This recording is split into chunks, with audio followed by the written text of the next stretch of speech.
बरसात के मौसम में आलू, टमाटर, प्याज और हरी मिर्च समेत सभी हरी सब्जियां महंगी हो रही हैं। प्याज टमाटर के दाम में भी एकदम बहुत उछाल आया और टमाटर भी लाल हो गए। लगभग हर सब्जी में इस्तेमाल होने वाला आलू भी महंगा हो गया है। इस तरह सब्जियों के दामों में उछाल आने से आम जनता की जेब ढीली हो रही है।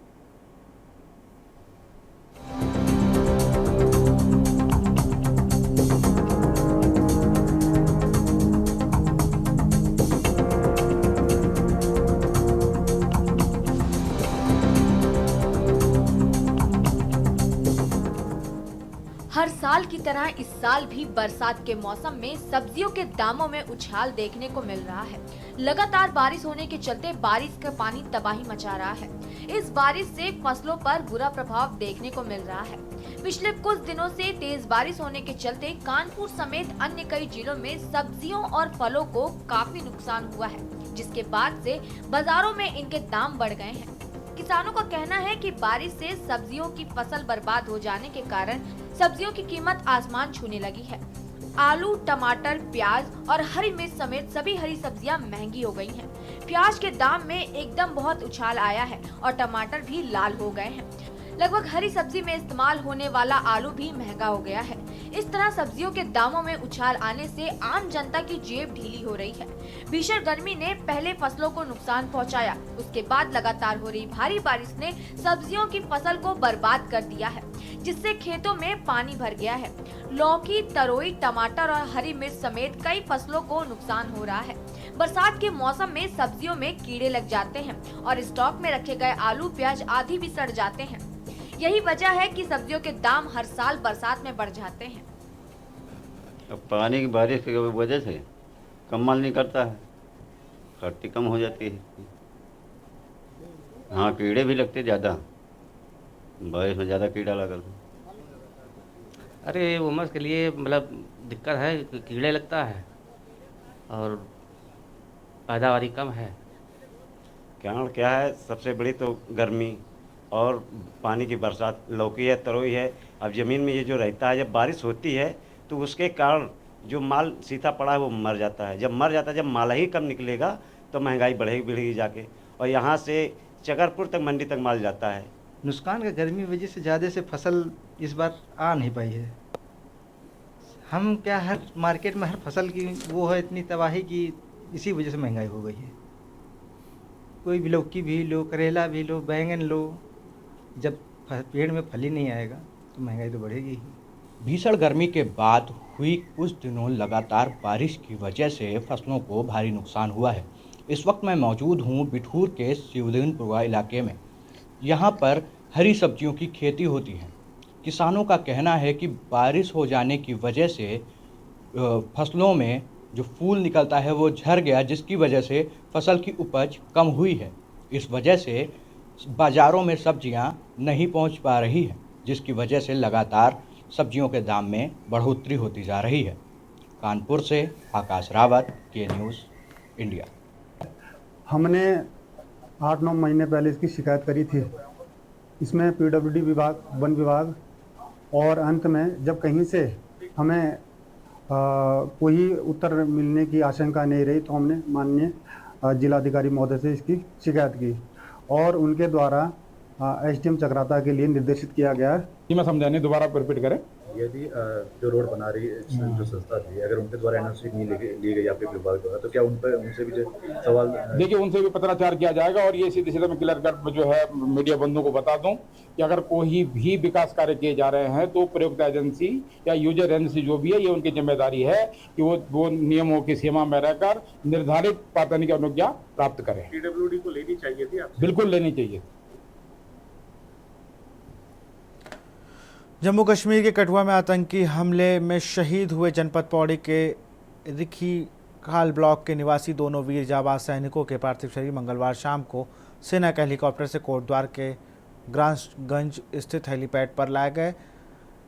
वहीं डोबरिया धारगर निवासी राइफलमैन अनुज नेगी और नेदाड़ू निवासी हवलदार कमल सिंह को इस दौरान लैंसडाउन विधायक के साथ ही बड़ी संख्या में लोगों ने नम आंखों से अपनी श्रद्धांजलि। दोनों वीर जाबाज सैनिकों के पार्थिव शरीर कल यानी बुधवार को उनके पैतृक गांव ले जाए जाएंगे, जहां वहां पर पूरे सैन्य सम्मान के साथ उनको आखिरी विदाई दी जाएगी।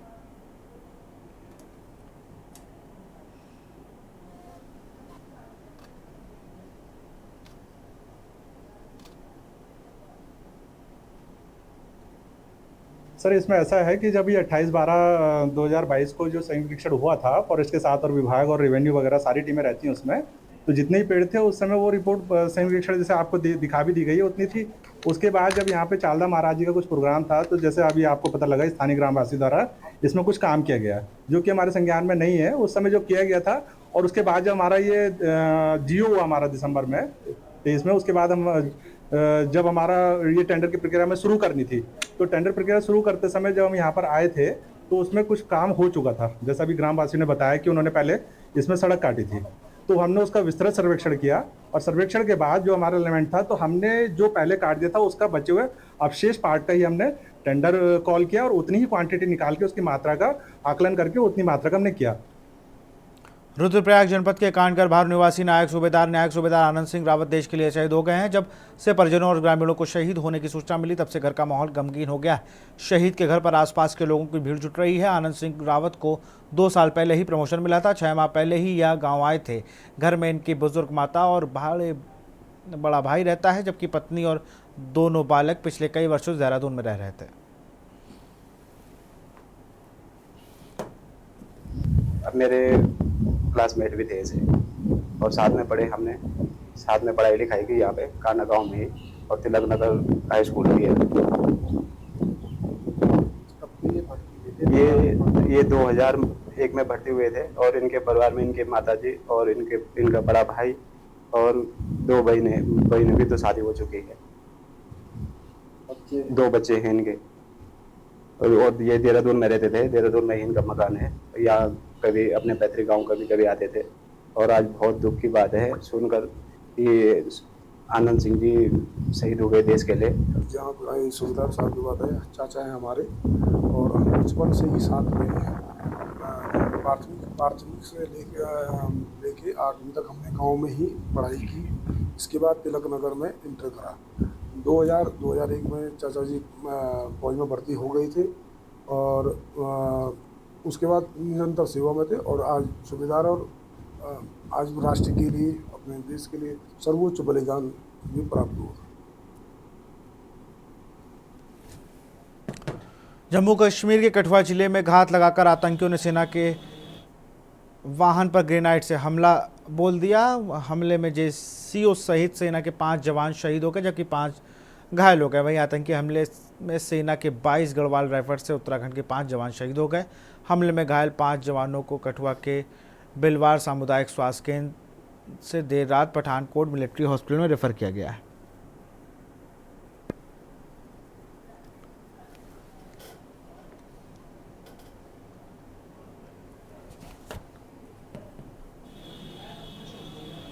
हमला हुआ है वो काफ़ी दुर्भाग्यपूर्ण है और उससे दुर्भाग्यपूर्ण बात यह है कि सारे जो 5 लोग हैं उत्तराखंड के हैं, उत्तराखंड देवभूमि के हैं, तो वो शहीद हुए हैं। सबसे पहले मैं उनको अपनी श्रद्धांजलि देता हूँ। लेकिन जिस प्रकार से ये आतंकी घटनाएं पिछले काफ़ी समय से काफ़ी बढ़ रही हैं और सरकार उसमें कुछ नहीं कर पा रही है, काफ़ी चिंता का विषय है। सरकार को इसके बारे में सोचना चाहिए। और जिस प्रकार से प्रधानमंत्री नरेंद्र मोदी जी ने कहा था कि अगर कोई हमको लाल आंख दिखाएगा तो हमारे 56 इंच का सीना होगा, तो आज 56 सीना दिखाने की ज़रूरत हो गई है, क्योंकि लगातार हमारे जो सैनिक हैं वो शहादत उनकी दी जा रही है। और वहाँ पे अभी जो टूरिस्ट की एक बस गई थी उस पर भी हमला किया गया था। ये काफ़ी दुर्भाग्यपूर्ण घटना है। सरकार को इससे सबक लेना चाहिए और कोई ऐसी नीति बनानी चाहिए कि जिससे ये जो हमारे ऊपर आतंकी हमले हो रहे हैं और जो आतंकवादियों का घुसपैठ देश के अंदर हो रहा है उसको रोकने में सरकार नाकाम साबित हो रही है। सरकार को इससे जागना चाहिए और आतंकवादी घटनाओं को कम करने के लिए, इस पर रोक लगाने के लिए कोई ठोस कदम उठाना चाहिए। जम्मू कश्मीर में हुए आतंकी हमले में 5 जवानों की शहादत पर देशवासियों में रोष है। वहीं इस घटना को भाजपा ने भी आतंकवादियों की कायराना हरकत बताया है। ऐसे में भाजपा विधायक विनोद चमोली ने भी सभी 5 जवानों की शहादत पर दुख जताते हुए कहा कि जम्मू कश्मीर को आतंक मुक्त किया जा रहा है। उन्होंने कहा कि जिस तरह से जम्मू कश्मीर में आतंकवादियों पर शिकंजा कसा जा रहा है, उसी यही लगता है कि आने वाले समय जम्मू कश्मीर को पूरी तरह से आतंकवाद मुक्त कर दिया जाएगा।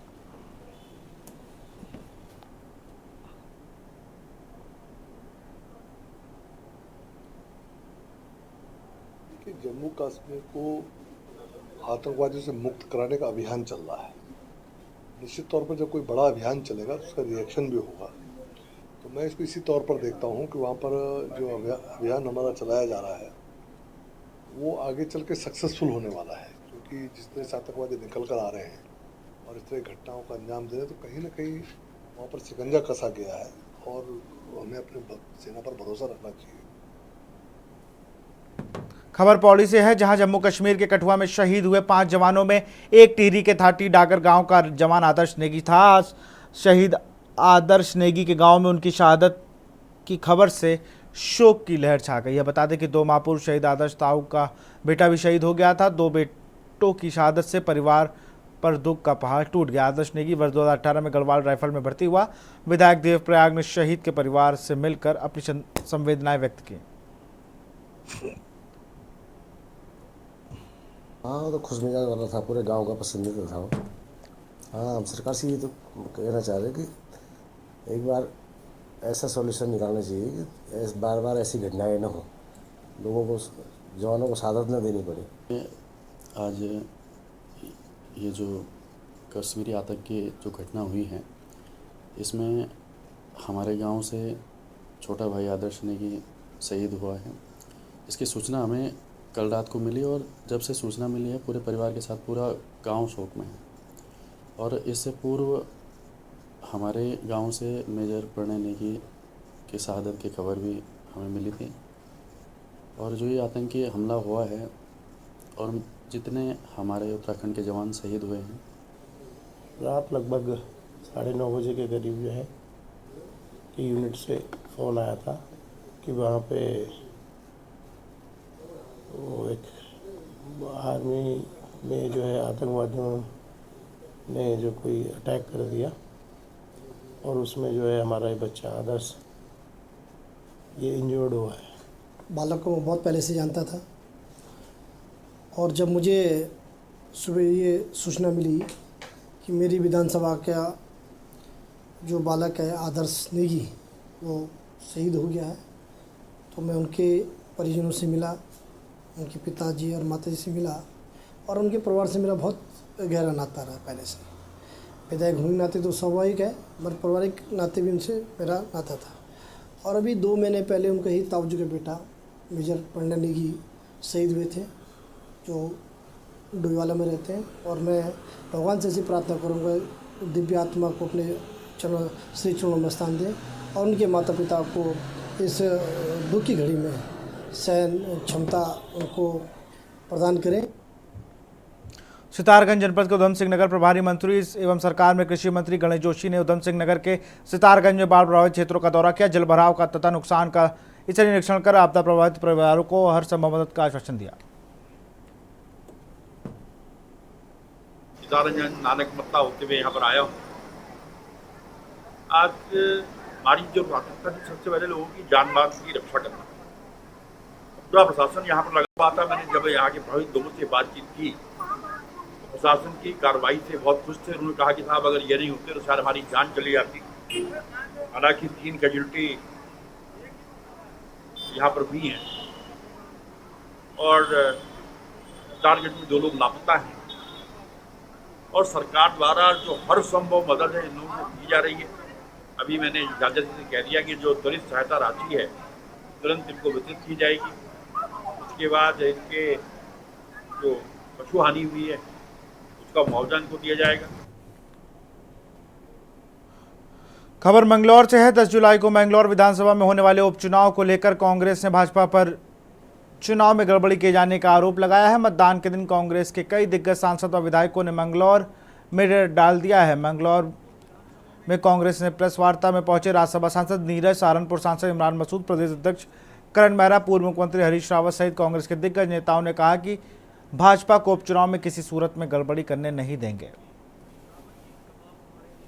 लोकसभा और राज्यसभा के सीनियर सांसद आदरणीय डांगी जी और आदरणीय इमरान मसूद साहब यहाँ हैं, सतपाल ब्रह्मचारी जी यहाँ आने वाले हैं, इंदौरा जी आने वाले हैं, मैं स्वयं रहूँगा, प्रीतम सिंह जी, हरीश रावत जी, आदरणीय रंजीत रावत जी, हम सब लोग रुड़की में बने रहेंगे। और अगर कुछ ऐसी घटनाएं हुई जैसी रामपुर में हुआ कि बस्तियों को चुनाव में वोट डालने से रोका गया, अगर इस तरह की घटना घटेगी तो निश्चित हम प्रतिकार भी करेंगे। अगर ये गड़बड़ी करने की कोशिश करेंगे तो आप सब लोगों से भी आग्रह है कि हमारे लोग तो सब कैमरा वैमरा लेकर मौजूद रहेंगे, लेकिन आप लोगों से भी आग्रह है कि आप लोग भी करें और पूरा देश देखने का काम करेगा। राज्यसभा और लोकसभा 22 तारीख को शुरू हो रही है, तो मैं अधिकारियों से भी कहना चाहूँगा कोई काम ऐसा ना करें जो कल उनके लिए परेशानी का सबब बन जाए। खबर अल्मोड़ा से है, जहां सड़कों की सुधारीकरण को लेकर पूर्व दर्जा मंत्री बिट्टू कर्नाटक ने अपने दर्जनों लोगों के साथ धरना प्रदर्शन कर विभाग के खिलाफ जमकर नारेबाजी की। इस दौरान उन्होंने विभाग पर लोगों की समस्या की अनदेखी करने का आरोप लगाते हुए पिछले लंबे समय से गैस गोदाम लिंक मार्ग का कार्य अधूरा लटका पड़ा है, जिससे आए दिन लोग चोटिल हो रहे हैं। बार बार कहने के बाद भी विभाग इसकी सुध नहीं ले रहा है, जिसके लिए उन्हें आज मजबूरन धरने पर बैठना पड़ा।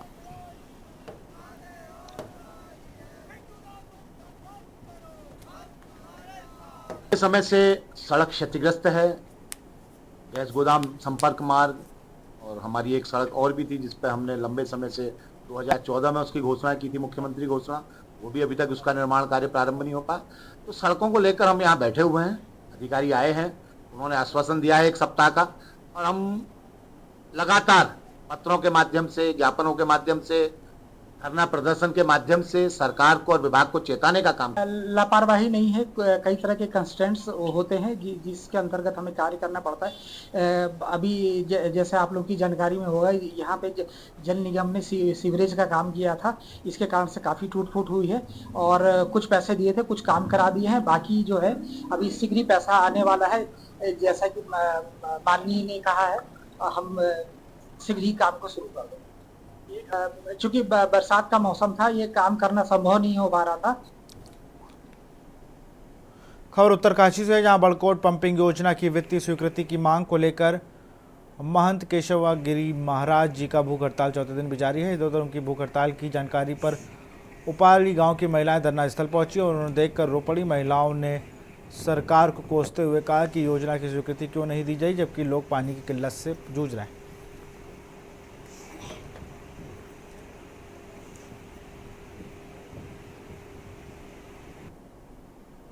उत्तराखंड के खानपुर से 4 बार के विधायक रह चुके कुंवर प्रणव सिंह चैंपियन पर लडौरा के धोबी समाज के लोगों ने धोबी घाट की जमीन कब्जा करने का आरोप लगाया। धोबी समाज के लोगों का आरोप है कि प्रणव सिंह चैंपियन ने सरकार द्वारा आवंटित की गई जमीन पर कब्जा करने का प्रयास किया है। वहीं दूसरी तरफ पूर्व विधायक चैंपियन ने सभी आरोपों का खंडन करते हुए राजनीतिक साजिश करार दिया है। कानूनी कार्रवाई करने की बात कही है।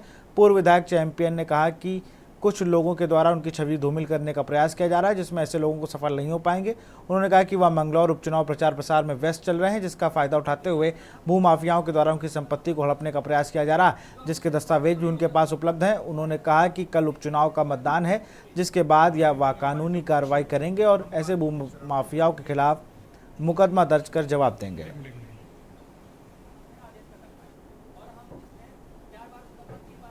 है जी कि ये मतलब जो जमीन का मामला है, धोबी घाट की जमीन का मामला है।